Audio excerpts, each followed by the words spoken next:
জামাতের এমপি সম্পর্কেও শুনতে চাচ্ছি। যে ভিডিওটা বের হওয়ার পরে আমরা বিভিন্ন ধরনের দেখি যে এই ভিডিও বের হচ্ছে, ওনার প্রথম স্ত্রীর ভিডিও বের হচ্ছে, ওনার দ্বিতীয় স্ত্রীর ভিডিও বের হচ্ছে। তো আচ্ছা আপা, দ্বিতীয় স্ত্রীর আপা আপা সাথে হ্যাঁ, আপা আমি বলি, কিন্তু ইসলামের জামাতের চারটা পক্ষ বিয়ে থেকে কোনো করতে, বক্তব্য দেওয়া না না, হয়নি। জামাত তো বিব্রত আমি মনে করি।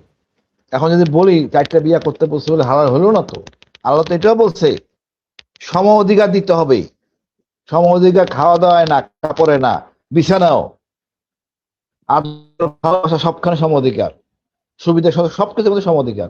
আমরা আল্লাহ নিজে বলতে পারবেন না। এখন যদি কোনো ব্যক্তি কাজটা করে দুঃখজনক, হ্যাঁ করতে পারে। উনি যদি বয়স্ক মেয়ে বিয়ে করলে আমি আজকে কোনো কথা বলতাম না। তো বাচ্চা মেয়ে বিয়ে করে হুম। দেখতেও লজ্জা লাগে। জামাতের গুণে গর্ব করার কথা না। এখন বলার জন্য হয়তো বলে, বাট গর্ব করার কথা না। আমাদের কালচার এটা নাই। আমাদের জামাতে আমির কি 2 বিয়ে করছে? বলে অনেকে মনে করেন জামাতের বাট সমস্যা এটা হলো জামাতও কিন্তু। শরিয়া আইনের কথা বলে অনেক, তাই না? তো এতক্ষণে যদি অন্য দলের হতো তাহলে জামাত কি করতো? জামাত নিশ্চয়ই একে না না শরিয়া আইনে বিচার করার জন্য বা আরো না অনেক কিছু বলতো। না না না না না, এখানে বিচার করা যায় না, বিচার আপনি করতে পারবেন না। বিয়া যদি করে থাকে সম্মতিক্রমে, তার বাবা মা দিয়ে থাকে বৈধ অভিযোগ অভিযোগ, এটা না, এটা হলো সমাজ ব্যবস্থা। বিচারটা পরে। সমাজ কি তার পরিচয় দেয়? তার 2টা বউ আগের অলরেডি আছে। হয়তো বৃদ্ধ হয়ে গেছে, ওনার চাহিদা বেশি, এমপি হয়েছেন, বিয়ে করেন, এটা ঠিক হয়নি, কাজটা ঠিক হয়নি, আমি এটা মনে প্রাণে মানি না। যে এগুলি আমাদের মানে সমাজকে পিছিয়ে দেয়, সমাজকে পিছিয়ে দেয়। এখন ওই মেয়েটারা কি করবে? এমন ঢাইকা রাখবে যেন কেউ তার না দেখে। এই যে মানে নিকাবটা, আমি এটা চরম মানে ভাবে আমি ঘৃণা করি। আপনি মুখ খুলে আপনি ইবাদত করেন মক্কায়, এর চেয়ে বড় আদেশ কে দিচ্ছে? আল্লাহ বলছে এটা খোলা রাখতে। আপনারা এটাতে ঢাইকাই করেন, আবার ওই এই কাম করেন। এ দুঃখজনক, আমি এটা পছন্দ করি না। কারণ জবাবদিহি করতে হয়তো নারীর কাছে, পরিবারের কাছে, বউর কাছে। এবং এই ভদ্রলোক, আমি দেখছি আরেকজন ইসলামী নেতা 3 বিয়ে করে হাজির জেলখানায়, কামরাঙ্গে চলেন ভদ্রলোক হুম। রাজনীতিবিদ।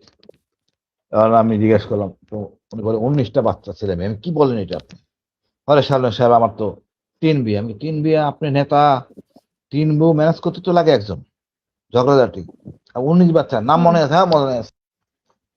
এখন কথা হইলো এক একজনের দর্শন ভিন্ন। ওনার একটা পরিবার বউ বাচ্চায় লেখাপড়া শিখে নাই, পাঠ্যপুস্তক শিখে নাই। অনেকে মনে করেন মেয়েদের লেখাপড়া দরকার নেই। এগুলি থেকে বেরিয়ে আসতে হবে, সংস্কার করতে হবে। সংস্কার করাই আছে ইসলামে। এরা এখান থেকে বেরিয়ে এসে আর অজ্ঞ হয়েছে। এরা আমাদের লেখাপড়া না জানা হুজুরাই, এরা আরবি বুঝেন, অর্থ বুঝেন না। নারী আর পুরুষ সমান অধিকার, উন্নয়নেও নারী ছাড়া যাওয়া যাবে না, পরিষ্কার। আমি সবসময় বলি হুম। নারীকে সাথে আনতে হবে। এই আন্দোলন নারী না দিয়ে হয়েছে, কিন্তু এই বিপ্লব 24-এর। নারীদের আপা, ব্যাখ্যা তো এই ওনাদের কাছে বিপ্লব, অন্যরকম। না, এই নারী- বিপ্লবে নারীদের অবদান হচ্ছে বেশি। নারীরা সামনে ছিল, নারীদের নিয়ে পুলিশ বেকায়দা কি করবে? নারীকে আপনি সবসময় ব্যবহার করবেন আর এসে ফাইলামি করবেন।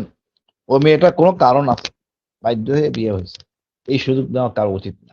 আমি তারপরে বললো ধর্মের অনুমতি আছে, ধর্ম এই জিনিসটা চর্চা করে না। আর সৌদি আরবে লোক করে, বাচ্চা বাচ্চা পোলা মেয়ে।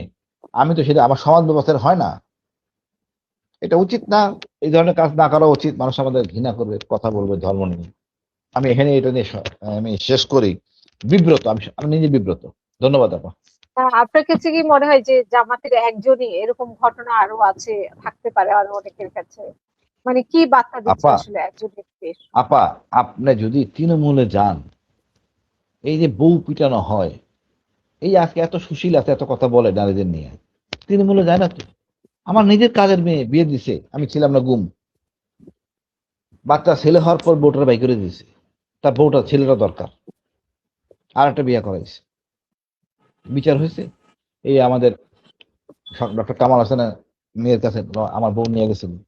তো ওই কুড়িগ্রামে বিয়ে হয়েছে, ওখান থেকে মেয়েটা এসে কই থাকবে, কই খাবে, আবার ওইখানে আদালতে সাক্ষী দিতে হবে। কমপ্লেক্স। আইন সংশোধন করতে হবে। এই আইন এইভাবে সংশোধন করা যাবে না। নারীদের আইনটা, এটা অবশ্যই বিপ্লবী সরকার আমাদের করতে হবে। ওই যে গরিব মহিলা কোথায় খাবে, কি করবে, বের করে দিয়েছে, বাচ্চাটা রেখে দিয়েছে, আসতে দেয় না, পুলিশকে পয়সা দিয়ে রাখছে। তার ছেলে দরকার ছিল উত্তরাধিকারী, ছেলেটা হচ্ছে এই বউটা দরকার নেই, ওই বউটাকে বের করে দিয়েছে। না, এখন যদি এটা বিএনপির কোন নেতার ক্ষেত্রে এটা হতো, হাসিন ভাই, তাহলে তো ভাই এতক্ষণে বিএনপি, জামাত শিবিরে জামাত শিবিরের না না থেকে এরকম আসতো যে মানে বক্তব্য আসতো যে তারেক রহমান বিচার চাই, এটা সেটা অনেক না ধরনের না না না আজেবাজে না না এটা বক্তব্য না আমরা না না এটা শুনতাম। আপা এটা বিচার না না আপা ইসলামের আইন আছে 4টা বিয়ে করা, যদি ওনার পরিবার বলে থাকে হয়তো বিয়ে করছেন বা কৌশলে বিয়ে বিয়ে অন্য একটা অন্য মানে একটু শিক্ষিত বা একটু বয়স্ক মেয়ে বিয়ে করতেই পারতেন। বিচার চাওয়ার অবকাশ নাই। ক্ষতিগ্রস্ত কে? ক্ষতিগ্রস্ত নাতির বিচার কেমনে করবেন?